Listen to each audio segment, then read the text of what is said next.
เดี๋ยวตามเดินตะกบหัวน้ำกระตะนี่แหละเป็นบ้านหนึ่งมันเกิดของหนูไอ้ก็เลยตามหาแล้วไอ้มีบางสิ่งบางอย่างที่เก็บเครื่องนี้ไว้เนาะเห็นอย่างซอยพ่อแม่แน่น้องลูกก่อนตามลูกก่อนเหรอบ่ให้เอาเนาะเก่งใจบ่ให้เอาดีต้องถามบ้านมันยาวมันแล้วลูกมันก็เข้าบูต้นกันเลยนะจะอยู่อะไรเนาะส่วนนี้จะเป็นโซนจนพาเราดูได้พบเงินนางสาวบ้านสาวกลางผู้งามโซภาดูบ้านคนแก่แม่เลยบ้านเดิม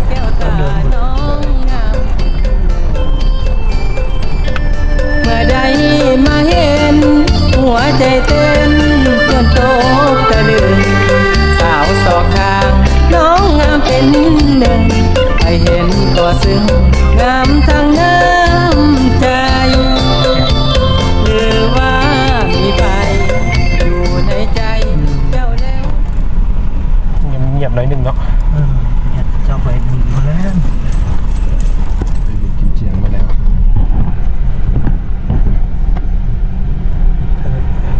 ไปเท่าปะ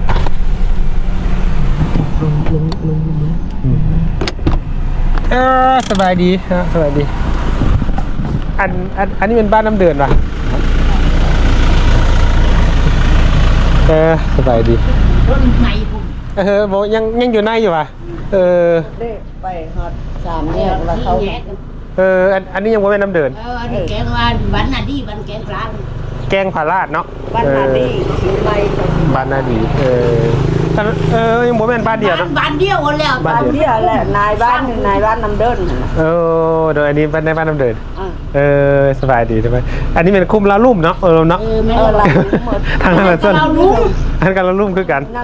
เราลุ่มก็คุ้มคุณแกงคุ้มแต่สร้างคุ้มแต่มันสร้างบ้านละคุ้มให้คุ้มมันด้วยนายบ้านคือเดียวบ้านนายบ้านน้ำเดิน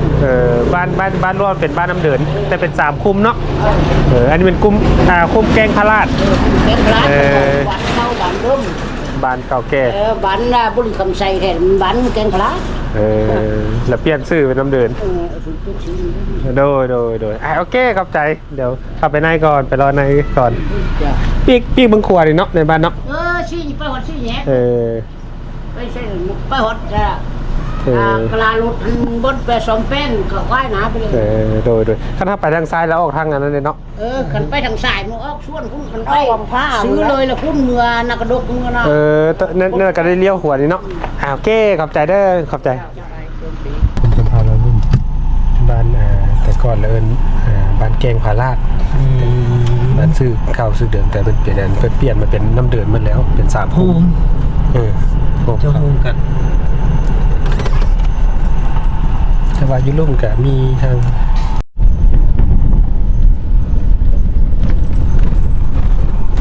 พาลาดน้ำเดินแล้วก็ยังมีอีกเนาะนี่เป็นคุ้มของรถสูง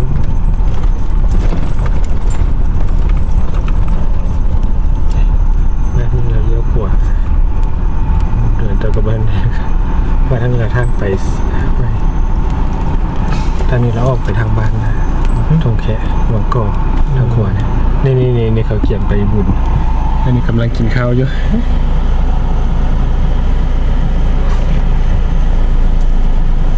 บ้านเราสู่ไปทางไหนนี่ทางขวาคือว่า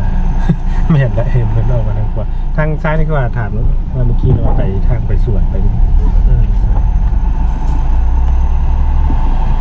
กำลังกินข้าวคนใหญ่เลยเนาะ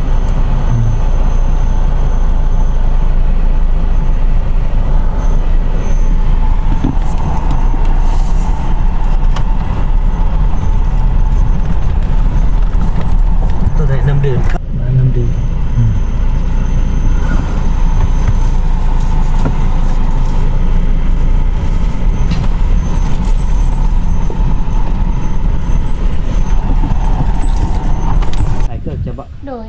พ่อยกับอีเมย์ อ๋ออันนี้ไอ้ขออนุญาตถามแต่งงานแล้วบ่ ยังโสดเนอะ สาวอยู่ ยังเป็นสาวอยู่จักปีแหละ 15 ปี 15 ปี โอ้ผิวเสาะใสขนาดสาวมงแต่งงามเนาะ โอ้ เดี๋ยว ได้งานขี้ไล่สุดแล้ว กี่ร้ายสุดในหมู่บ้านเหรอไอ้ถามหาคนหน่อยเด้อ โดย ไอ้ถามหาคนหน่อยนี่ คนในคลิปนี่มูปะ ฮู้ เยอะใส่ เพื่อนน้องเอง หมู่เจ้า โดย เราไปแล้วบ่เราไปบุญแล้วบ่ บ่ฮู้นะมื้อนี้บ่ได้ทันแล้วดันหาเราที่หยัง ไอ้ถ่ายคลิปลานี่ซอง YouTube ไอ้นี่ อ๋อ ไอ้ถ่ายคลิปแล้วไอ้เห็นเราอยู่อันขัวน้ำกระทะ นี่แหละเป็นบ้านหนึ่งบ้านเกิดของน้อง ไอ้ก็เลยไอ้ก็เลยตามหาเราไอ้มีบางสิ่งบางอย่างที่จะให้เรา เพราะว่าไอ้เคยถ่ายคลิปเราหั่นนะไอ้ถ่ายคลิปแล้วลงFacebook กับ YouTube แหละมันเล่าละดังอยู่ในซองของไอ้หั่นนะ อ๋อนั่นวะ ไอ้จะตามหาแล้ว ก็ นี่ นั่นเราเรื่องของเราจะอยู่ตรงนี้ นี่อันนี้ซองของไอ้ ใช่ไหมวะ ไอ้ถ่ายคลิปเราเลย อ๋อ มันดัง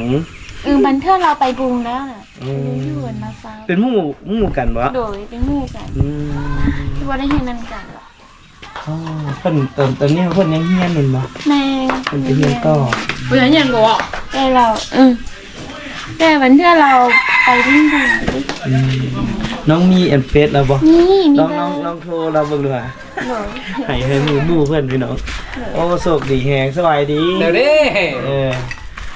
อันนี้บ่พ่อ โดยพวก โอ้พ่อคือเบิ่งมาเบิ่งดูพ่อคือยังรอเนี่ย บอกคือเดี๋ยวดิเป็นยัง ก็นี่แหละ เพื่อนรุ่นเดียวปะ เรารอเดี๋ยวนี้เราบ่เข้ากองเห็นลูกสาวแท้ว่ะนี่ เอาแล้วสาวแท้หมดแท้เป็นติเลือ ลูกจะคนพ่อ 4 คน 4คนผู้นี้ผู้เท่าใด ดูผู้ที่1ผู้2 โอ้ ก็ โดยที่นี่ ติดต่อแล้วได้บ่ ได้ เดี๋ยวลองติดต่อเบิ่งดู มาลองหาผู้สาวดีป่ะ นี่ผู้สาวติดใจสาวบ้านน้ำเดิน มึงแม่ผู้สาวเลยติดใจเอาเป็นเมียก็ยังได้ น่าเอาเป็นเมียก็ได้ พ พ่ อ อ ใจ ว่า กันละได้ เนาะ เดี๋ยวนี้นะเนาะ โดย คนจีนคนต่างประเทศมาเอาเราก็ยังได้เลยพอใจกันได้ แน่เดี๋ยว นี่ผู้สาวล่าน่ะ อันนี้ลูกสาวล่ะ งามได้ งามเลยลูกสาวจะคนพ่อ 2 คนนี้คนนี้กับคนนี้ อ๋อ ลูกชายละ เห็นอยู่คนนั้นแหละน้องคนนี้บอกแล้วมีอายมีอายน้องอีก ค บ่ นนี้แหละเป็นน้องคนนี้แหละนี่มีคุณน้อง เจ้าลูกกบอ่ะ โดยนี่คือกันละ งามเป็นตาเพลงอยู่ที่น้องเพิ่นน้องเพิ่นกำลังติดต่อหาหมู่เพิ่นสมเจ้าจะเป็นหมู่กันเนาะเป็นตาเพลงเบิ่งทุกคน โอ้เท่ากับหมู่แล้ว เท่ากับหมู่ละ15 ปีเท่าละ อายุน้อยได้คนมันเท่าแล้วนะ บ่เท่าสันงามแหละ ไม่ว่าเขาให้ใส่แบบ โอ้ เป็นน่าจะไปบุญ แล้วติ น่าจะบ่ได้ยินเสียงเนาะ ไป มันเทื่อมันจะบ่มีสัญญาณอะไรหั่นน่ะ คนห ถ้า ลา อยู่ ย โดนนั่นน่ะบอลเดินนั่นแหละกูสู้มีสัญญา คันเพิ่นไปบุญก็ได้เห็นเพิ่นใส่ชุดมงแล้วล่ะนี่เนาะ อือหือ เมื่อใดน้องจังไปซะนะ ว่าคนนี้แหละฮัลโหลcon hỏi à mà ô tô ai nói nó con trẻ cơ ô tô ai nói nó con trẻ cơ nó cơ อยู่บุญบ่ไอ้สิไปหา như bố này lại nó cơ mà ô tô ai nói con trẻ cơ à có bảo bao à mà ô tô anh lo tầm này mọi người thay khí đâu cơ người ta cơ tùn tròn tròn là người xong à ô tô anh lo ha มาตามหาฮอดบ้านเลยนะนี่ ô tô anh lo ha เห็นอยู่ขวาน้ำกระทะ ê có phảiใช้của cơ lú đâu cơ à สลายญี่ปุ่น ไปเลยใช้กูเกิลรู้แล้วก็ เอาเพิ่นโทรหามึง ไม่เดี๋ยวนี้ไปมึง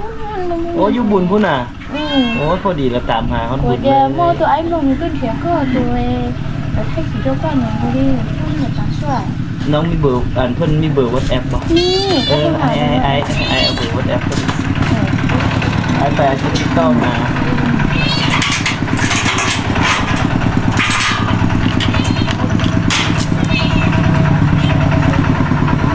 cái chuyện cơ à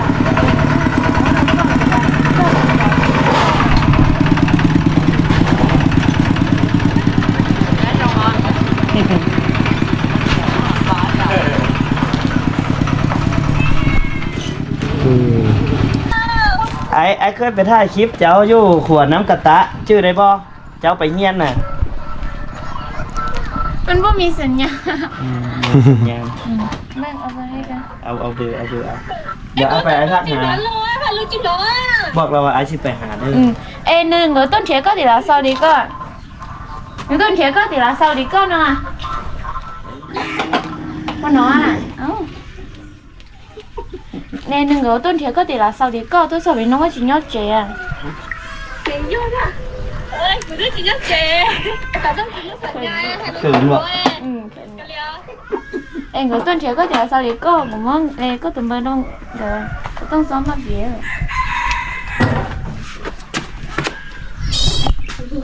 เพิ่นก็ผู้สาวเนาะแม่นแหละ Xoay kho mẹ phong อ๋อ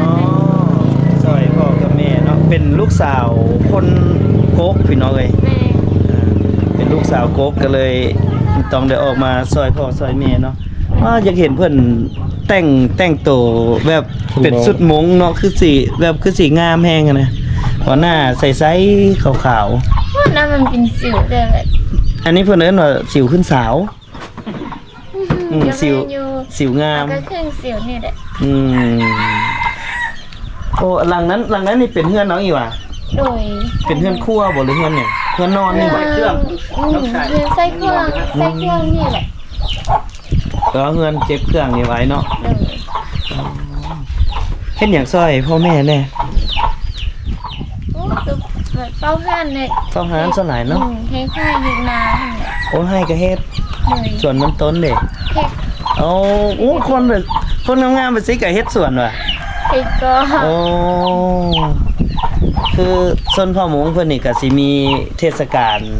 หลักๆก็คืองานกินเจียงเนาะน้องเนาะ men đấy งานกินเจียงนี่สิคึกคืนแฮงเลยล่ะอยู่เฮือนเฮานี่ก็เพิ่นเฮ็ดไหว้บ่ไหว้อันบรรพบุรุษไหว้ ส่วนหลายเขายังเย็ดนำพ่อแม่ như thế năm hôm nay อ๋อยังขึ้นกับพ่อแม่อยู่ แม่ อ๋อ บ้านเขายังบนพ่อแม่ยังอยู่เด้ พ่อแม่ยังอยู่แหละ เงินยังอยู่นำพ่อแม่ แต่ว่าเฮาแม่ว่าพ่อแม่ยังอยู่เฮาก็ไปโฮมกัน แม่นแหละ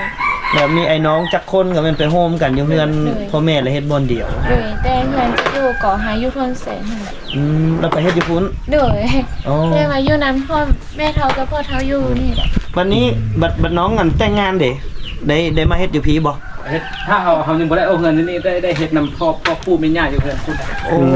บอกไงลักษณะว่าเจ้ายังบ่ได้เอาเงินยังอยู่นำพ่อปู่แม่ย่ายังเฮ็ดอีกคอเฮ็ดผีทำไมยัง ทุกอย่างคือไปขึ้นกับเพิ่นเบิดเนาะ แม่นแล้วนี่ว่าเขาบ่ได้เอาเงินเขาบ่ได้เฮ็ดผีเองผียังให้พ่อแม่ถือเอาไง โด นะ ย คนเราก็คือกัน คือกันแต่ว่าบ่อนที่อยู่ในเมืองเขาเจ้าก็ไปเช่าภัตตาคารไปแล้วเนาะ แม่นละ แต่ว่าอยู่เขตนอกเฮานี่ก็ยังเฮ็ดอยู่เฮือนอยู่ยังเฮ็ดอยู่เฮือนอยู่เนาะนี่คือว่าเห็นเนาะ น้องทันไอซ์โพสต์คลิปลงนี่น้องแซ่มานี่เห็นเบิดบ้านเลยวันนี้ đổi mẹ โอ้ ว่าเป็นไอ้น้องกันแหละ ไอ้น้องกัน đổi ตอนไอ้อันน่ะโพสต์คลิปของน้องอันมันนี่ลงหั่นน่ะ เดี๋ยว มันนี่แหละเนาะ đổi mà đi โพสต์คลิปน้องลงหั่นเนาะพ่อได้คิดอยากมีอยู่บ่ คิดยังมีแต่ว่าให้เมียแก้กัน เดี๋ยวถามลูกก่อนเหรอ บ่ให้ บ่ให้เอา บ่ให้เอาเนาะ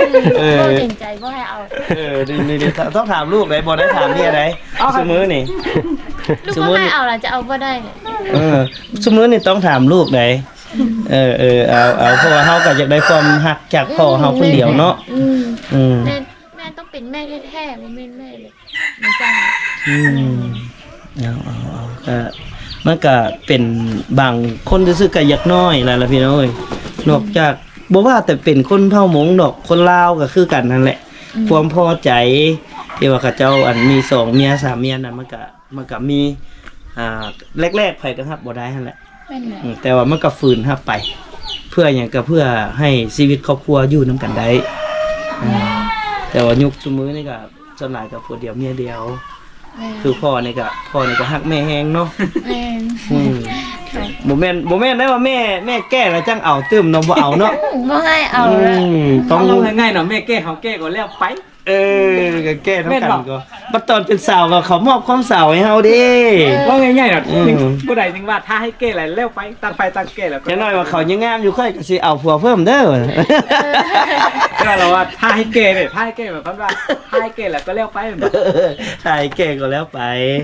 แม่น เอาม่วนหัวอยู่ ม่วน เรื่ ม่ว อย นนัวหัวม่วนก็เสื้ออยู่ดอกพ่อเพิ่นเป็นคนตลกเฮฮาแล้วก็ แม่นแหละ ถ้าใส่ดีเวลาเฮาเว้าอีหยังนำก็โอ้ครับ เลย มื้อหน้าลูกมาลิ้นตื้มอีกเด้อพ่อเด้อ เป็นยังคันเดียวมีเวลาเนาะ จ้า เวลามาลิ้นเลิศ เพราะว่าไอ้ก็เฮ็ด YouTube อยู่แล้วเฮ็ด Facebook อยู่แล้วหั้นนะไอ้ก็มีแต่เลาะไอ้ได้ยินคำว่าเราอยู่น้ำเดินไอ้แหละรู้สึกว่าโอ้อยากไปเด้อเลย โอนบ้านเรื่องของเราที่นี่ เสียดายเนาะเพิ่นอยู่จัง เรา ออกก่อนแล้วเอาไปลิ้นก่อนนะเนาะ ไปนิ่งกันแล้ว พอดีเขาจับปุ่มเกียงอยู่หลักเสาเด็ก แล้วเดี๋ยวสินำไปให้หาน้องเพื่อนอันนี้ก็ต้องขอขอบใจน้องทรายเด้อที่ตอนรับขับสู้แล้วก็น่าฮักเลยพี่น้องลมดีเป็นตาแพงเนาะคนก็น่าฮักอายุ15 ปีนึงเนาะก็ถือว่าเป็นสาวน้อยคนหนึงที่นิสัยดีต้อนรับแขกเนาะแต่ก่อนบ่เตรียมก็คิดว่ามาบ้านส้นเผ่ามงน่ะก็คิดหลายอย่างอะนะคิดเก่งใจเพิ่นสิฮับ เก่งใจ เพิ่นสิต้อนรับบ่หรือว่าอีหยังบ่หั่นน่ะบ่กล้านะพ่อ เป็นยัง บ่กล้าหั่นน่ะแต่มาสัมผัสตัวจริงแล้วว่าสิกะน่าฮักนิสัยดีทุกคนเนาะพี่น้องเนาะหลายเทื่อไอ้สิมานอมอเยเด้นำเด้อ มามีอยู่พอเย็นดิเข้ากันน้ำท่า ได้ เป็นแบบ โดยคือว่า ข้าวหอมเป็นข้าวเหนียวเป็นแบบข้าวเจ้า ข้าวเจ้าโอ้เหมือนเจ๊เด้ น้อง ค่ะ เยเด้ โอ้เหมือนเจ๊เด้นะ เราสีเบ้าเนื้อเดียวกับเขาเอื้นว่า ข้าวจานน้ำข้าวกับน้ำท่านี่แหละ ท่าครับข้าวปุ่มเดียวแล้วเป็นแบบ แม่ได้เนาะเอาพี่น้องกะเดี๋ยวก็เดี๋ยวข้างแต่สีได้จบสีนี้ไว้สักนี้ก่อนแล้วกะกับน้องชายนะเดี๋ยวไว้โอกาสหน้าจะมาเรียนนำน้องคนไหนรู้สึกว่ามาเข้ามาสัมผัสกับวิถีชีวิตของเพิ่นแท้ๆแล้วกะเป็นคนที่นะครับเราจะสอนกับแขกคนเนาะกะส่วนใหญ่ที่เข้าไปเห็นพระเจ้าอยู่แถวชนบทดีเจ้าว่าภาษาลาวบกเก่งบกเป็นแต่พระเจ้าบ่อยากลมที่พบเข้าเฮือนเข้าอย่างที่บ่แต่ทำตัวใจก็คือพระเจ้าว่าภาษาลาวบกเป็นเก่งอยู่แล้วแต่น้องเอาเมืองกันไกลตัวเมืองเนี่ยก็เลยเปิดกับฮับแขกฮับคนเนาะเอาเข้าใจเลยน้องชายเด้อ เป็นอย่างเข้าใจ โดยสบายดี เราจะไป ลู นิ่ ก ง สาวเขาว่าผมเมื่อคนไก่15 ปีเนี่ย คือผู้ใหญ่เนาะเราเนาะยันมาเราขายเครื่องขายของอะไรแบบเราสร้างว่า เบอร์น้องกับน้องชาย เลย อยากแกงโบโทรหาน้องก่อนน้องจังได้อยู่ ก็ไหลเขาเชื่อแต่เขาเอาปืนสำรวจให้เขาปืนเนี่ยเขาเชื่อ เราคือผู้ใหญ่เนาะเราคือผู้ใหญ่ ไว้นิดนึง แต่ก็คันตามเบิ้งเพื่อนกันน่าจะบวกเกิน16 17อยู่แล้ว แม่นตะเพงอะนะยังน้อยตะเพง เขาบอกคนเชื่อแต่เอาตำละเอาปืนให้เบิ้ง แม่นแต่ว่าเว้า15นี่ก็หลายคนก็สิบ่เชื่อหรอกคือน้องผู้นั้นก็ว่าเฮียนห้องเนี่ยก็ม.1ว่ะงานหลังนั้น นี่หรอ อาลีมบอก แม่น ห้องเดียว บ่อายุซ้ำๆกันล่ะ โดยแม่ แต่เพิ่นน่ะเฮียนเนาะเพิ่นน่ะยังเฮียนอยู่ ห้องเดียวเลยลูกสาวของใหญ่มาละไปเฮียนแล้วลูกชายว่าลูกสาวนี่ว่าเอ้ย นี่อย่างตู้เย็นเลยมีแนวเย็นๆบ่เอามาซื้อได้ซื้อซอยน้องโอ้ยมา คักเนาะมาคัก คือบ่ซุกบ่เตียงหันอยากลองมาพักอยู่เงินแบบพี่น้องมงจักเทื่อนึงลองเบิ่งกันนะว่าการตื่นเช้ามาเพิ่นเฮ็ดหยังนะค่ำแรงมาเพิ่นเฮ็ดหยังอยากไปสัมภาษณ์อีหลีเนาะอยากไปนอนว่อนกันเฮือนที่ว่าเขาเจ้าเฮ็ดแบบนั้นน่ะเขาเจ้าเฮ็ดแบบนั้นแหละ เฮือนมีพื้นดิน มีพื้นดินนะอยากไปสัมภาษณ์ไปนั่งกินข้าวแล้วเข้านอนแบบใดเฮ็ดแบบใดนะของชนเผ่ามงอยากสัมภาษณ์อีหลี มันไม่ค่อยมีอะไรอยู่นะ บ่มีแหละเนาะ สมัยเดียวนี้ บ่ซุกเอาแตะได เมืองละเขาโบซุก ตัวไหนก็ได้สปอนเซอร์ แดงหวะ สปอนเซอร์ก็ได้ สินะเหนื่อยแกเลี้ยงเจ้าของงานได้บ่ ก็จะ ตัวนี้มันจะเปื้อนแบบที่นั่นเอาเค้กนั่นมันเกินน้องเด้ อ๋อ เอาเค้กไว้อยู่ มันเกิ ตู้ ด เย็ มื้อไหน นมันจะเปื้อน มื้อไหนมันเกิด วันที่เดือนนี้วะ 18โดยจะนี่ อ๋อแฮปปี้เบิร์ธเดย์ย้อนหลัง เด้อ เออ เข้าใจเด้อถ้าเอาเค้กไว้ตู้เย็น 18วันนี้วันที่234-5มื้อก่อน นั่นแหละ โอ้เสียดายเนาะตอนแรงเพิ่นมาบ่เนาะ หลายเทื่อเนาะหลายเทื่อจังมาลิ้นเพิ่น ได้เบอร์เพิ่นน่ะเด้ได้เบอร์ทั้งสอง หลายเทื่อละปีหน้าครับป่านนั้นเด้อ ปีหน้าจังมา ปีไม่ล่าว โอ้ตัวเกือบเลยบรรยากาศอบอุ่นเนาะบรรยากาศคักๆ